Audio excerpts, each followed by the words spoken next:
തനിക്ക് എന്ത് പറ്റിയടോ? ഈ വീട്ടിലൊക്കെ മുണ്ടെടുത്തോണ്ട് വിശ്വാസം എങ്ങനെ നടക്കും? ഊറിഞ്ഞ് കളയും. വാ വാ കേറി വാ. നിക്ക്, മുഖസ്തുതി പറയാന്ന് വിചാരിക്കരുത്. അസല് തവളക്ക് വെയിലടിച്ച മാതിരി ഇല്ലേ? ഉർവശി ശാപം ഉപകാരായെന്ന് പറഞ്ഞ പോലായി. നീ ഇതൊക്കെ ഇട്ടൊന്ന് പരിശീലിക്കണം. അമേരിക്കയിൽ ചെല്ലുമ്പോ വിഷമുണ്ടാവില്ല. നമ്മൾക്ക് നല്ല പോലെ ചേർന്നുണ്ട്. പിന്നെ ഒരു വാലും ഗതയും കൂടി ഉണ്ടായിരുന്നെങ്കിൽ ഹനുമാൻ ലങ്ക ചാടിയ പോലെ ഇവിടെ നിന്ന് നിനക്ക് അമേരിക്കയിലേക്ക് ചാടായിരുന്നു.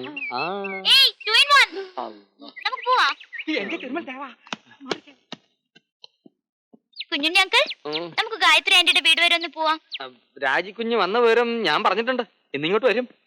ഇങ്ങോട്ട് എത്തും മുമ്പ് അങ്ങോട്ട് എത്തണം. ഒരു സർപ്രൈസ് ആയിക്കോട്ടെ. പക്ഷേ ഗതാഗതം എന്റെ വകുപ്പ് പെടില്ല. ഹായ് കടുക്കൻ, എന്താ ഇത്? ബോറാണോ? നല്ല സ്റ്റൈൽ ആയിട്ടുണ്ട്. നല്ലതാണ് അല്ലേ? നമ്മളോട് വഴക്കൊന്നുമില്ലല്ലോ. ഒരു വഴക്കുമില്ല. നമുക്ക് അക്കരയ്ക്ക് പോവാം. അകത്ത് പണിയുണ്ട്. കൂടെ വരെ പേടിച്ചിട്ടോ? പേടിയൊന്നുമില്ല. അകത്ത് വരെ പണിയുണ്ട്, അതാണ്. അല്ല ചതിക്കല്ല മോളെ. സൈറ 3 അടിച്ചിട്ട് ഇതുവരെ നാസ്താക്കിയിട്ടില്ല. നാസ്തയോ? അതെ, രാവിലെ ഒന്നും കഴിച്ചിട്ടില്ല. ഇവിടുത്തെ ഇഡ്ഡലി തന്നെ തിന്നണമെന്ന് നിർബന്ധമുണ്ടോ? എന്നൊന്നുമില്ല. കാപ്പി ഞാൻ വാങ്ങിച്ചു തരാം, വാ. അല്ല അത് പിന്നെ മുത്തച്ഛനോട് ഞാൻ അനുവാദം വാങ്ങിച്ചിട്ടുണ്ട്. സ്റ്റാർട്ടാക്ക് സ്റ്റാർട്ടാക്ക്.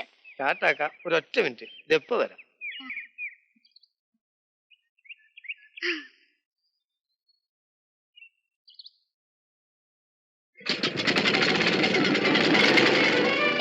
പടച്ചോനെ പറ്റിച്ചോ മോളെ. മോളെ സാഹിബ് വരണേ. നിക്ക് മോളെ. മോളെ സാഹിബ് എവിടെ വേണമെങ്കിലും കൊണ്ടാക്കി തരാം. സാഹിബാണ് പറഞ്ഞേ, ചതിക്കല്ല. വാ മോളെ.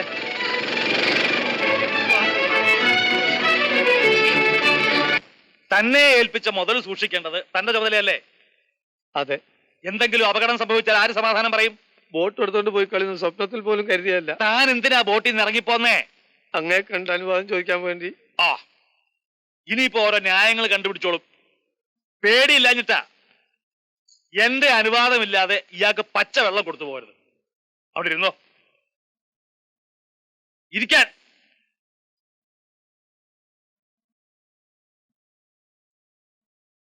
ഉത്തരവാദിത്വം ഉണ്ടാവുമെന്ന് ഞാനൊന്ന് നോക്കട്ടെ.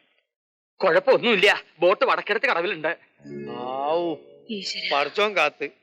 ഇനി എണീക്കാലോ ഇല്ലേ? വേണ്ട, പട്ടിണി ഇരിക്കണം. അപ്പോഴേ പഠിക്കൂ.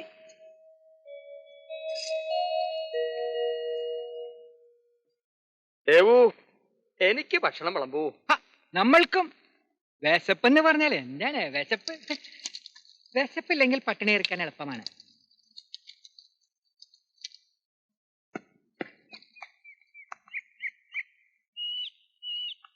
എന്റെ മോളെ, എന്തു പണിയാ നീ കാണിച്ചേ? ഞങ്ങളൊക്കെ എത്ര പേടിച്ചോന്നറിയോ? എന്തിനാ പേടിക്കണേ? എനിക്ക് ഒന്നാം തരമായിട്ട് ബോട്ട് ഓടിക്കാൻ അറിയാം. എന്നാലും ഒറ്റയ്ക്ക് കരീം സാഹിബിനെ കൂട്ടി പോകായിരുന്നില്ലേ? ദേ, മുത്തച്ഛൻ ആകെ കലിയോണ്ടിരിക്കുക.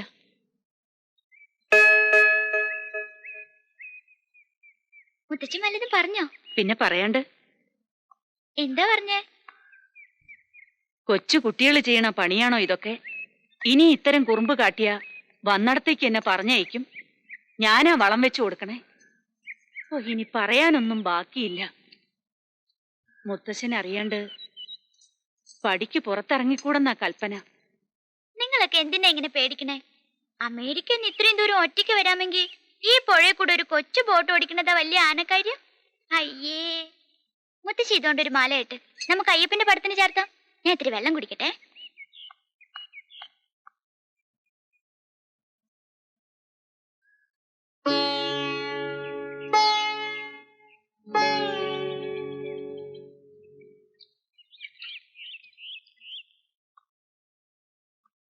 കരീം സാഹിബിനോട് ചതി വേണ്ടില്ലായിരുന്നു. എന്തു പറ്റി? പട്ടിണി കിട്ടി കളഞ്ഞില്ലേ? ആര്? മോള് വോട്ട് എടുത്തോണ്ട് പോയതിന് മേൽക്കോടതിന് ശിക്ഷിച്ചിരിക്കുക. പച്ച വെള്ളം തരരുത്. മൈ ഗോഡ്, ഇതുവരെ ഒന്നും കഴിച്ചില്ലേ? പടച്ചോനാണ് സത്യം, വെള്ളം കുടിച്ചിട്ടില്ല. സോറി, ദേവനോട് ഞാൻ പറയാം. മേൽക്കോടതിന് ഉത്തരവില്ലാണ്ടോ? ഞാൻ ഇപ്പൊ വരാം. എന്തു പറഞ്ഞു? അപ്പീല് ബോധിപ്പിക്കാൻ പോയിക്കുന്നു. ശിക്ഷ ഇളവ് കിട്ടുമോ? ഓള് ചുണക്കുട്ടിയാ. അവള് കേസ് രാജിയാക്കിയിട്ടേ തിരിച്ചു വരുള്ളൂ. ഓഹോ, താനിപ്പോൾ തന്നെ പ്രതിപക്ഷത്തേക്ക് മാറാൻ കൊടുത്തു അല്ലേ? എന്താണിടോ ഇത്? വയറ്റുപയപ്പിന്റെ പ്രശ്നല്ലേ? ആ, എന്തായി? ഞാൻ തോറ്റോ? ജയിച്ചു. അല്ലാ. ഇത്രയും നേരം അമുക്കി പിടിച്ചിരിക്കായിരുന്നു, ഇപ്പൊ റിലീസായി. വാ, ഞാൻ ചോറ് വളമ്പി തരാം.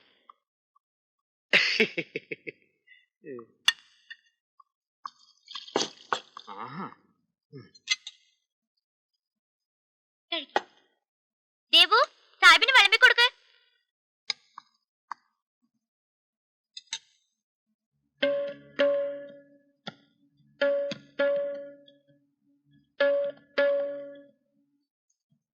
കുട്ടി വന്നത് സാഹിബിന്റെ ഭാഗ്യാണ്.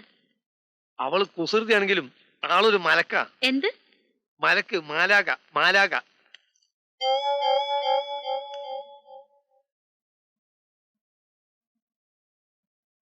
തനിക്കാരോടോ ചോറ് തന്നത്? രാജകുഞ്ഞ പറഞ്ഞിട്ടാ. പിന്നെ ഞാൻ പറയുന്നത് എന്താ ഒരു വില ഇവിടെ? കോമാളി വേഷം വിട്ട് നടപ്പുണ്ട് ഓരോരുത്തര്. എന്നാ പിന്നെ അവരങ്ങ് ഭരിച്ചോട്ടെ, പാത്തോടൊക്കെ ഇറങ്ങി കൊടുക്കാം. സുഭദ്രേ,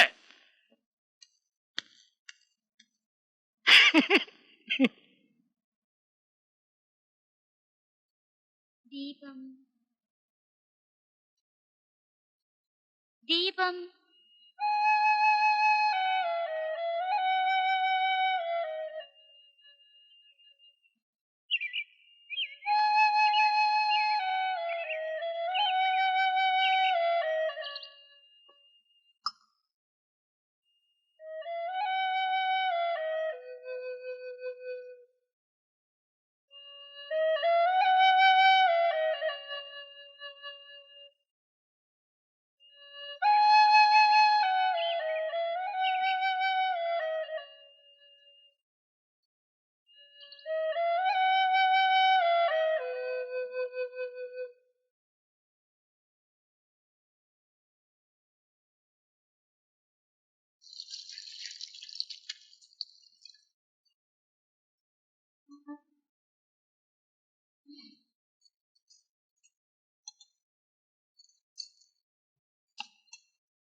മുത്തശ്ശി അങ്ങോട്ടിരിക്കെ. രണ്ടുപേർക്ക് ഞാൻ വിളമ്പി തരാം. വേണ്ട മോളെ, നീ ഇരിക്കും മുത്തശ്ശി. വേണ്ട മോളെ. ഞാനല്ല പറയണേ. ഇരിക്കും.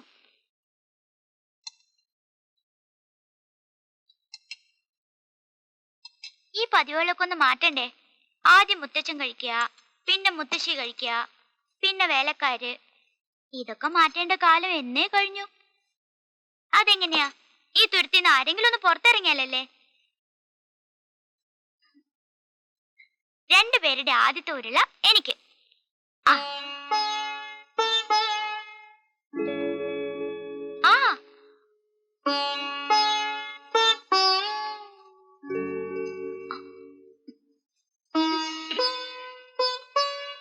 മുത്തശ്ശ, ആ കൊച്ചു കുട്ടികൾക്ക് വാരി കൊടുക്കുക. മുതിർന്ന പെൺകുട്ടികള് അവരുടെ നിലയ്ക്ക് നിൽക്കണം. ബോട്ടെടുത്ത് പോയപ്പോ മുത്തച്ഛൻ പറഞ്ഞൂന്ന് കേട്ടു, കൊച്ചു കുട്ടികൾ ചെയ്യണ പണിയാണോ ഇതൊക്കെയെന്ന്. ഇപ്പൊ പറയണു ഞാൻ മുതിർന്ന കുട്ടിയാന്ന്. ഇതിലേതാ ശരി?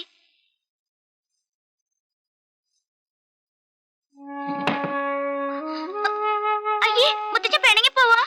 ഞാൻ വെറുതെ കളി പറഞ്ഞതാട്ടോ. ഇങ്ങനെയുണ്ടോ മനുഷ്യര്? വെറുതെ ഒരു തമാശ പറഞ്ഞേന്. ഏതായാലും മുത്തശ്ശേരിക്ക്. എനിക്ക് വേണ്ട. എന്നാ എനിക്കും വേണ്ട. ഈ പെണക്കക്കാരെ കൊണ്ട് തോറ്റൂല്ലോ എന്റെ ഈശ്വര.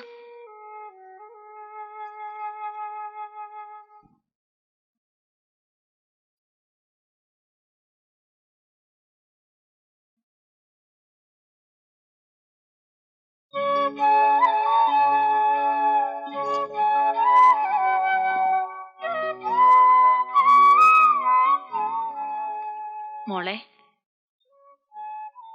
മുത്തശ്ശിയോട് പിണക്ക?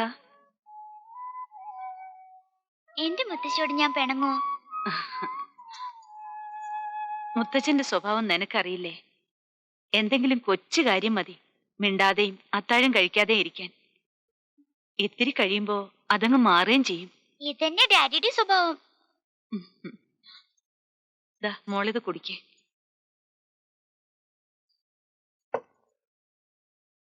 മുത്തശ്ശി, ഉം. മുത്തശ്ശി ഇന്ന് എന്റെ കൂടെ കിടക്കുവോ? ഉം. എന്നെ പാട്ടുപാടി ഉറക്കുവോ? അയ്യോ, മുത്തശ്ശിക്ക് പാടാൻ അറിയില്ല മോളെ. നോണ പറയരുത്. മുത്തച്ഛനും മുത്തശ്ശിയും പാടാറുള്ള പാട്ടൊക്കെ ഡാഡി എന്നെ പഠിപ്പിച്ചിട്ടുണ്ട്. ആ, എനിക്ക് ഓമന തിങ്കൾ കിടാവോ അറിയാം, എന്റെ മകൻ ഉണ്ണികൃഷ്ണൻ അറിയാം, പിന്നെ ഒരെണ്ണം ഉണ്ട്, അതാ ഡാഡിയുടെ ഫേവറേറ്റ്. ഏതാന്നറിയോ?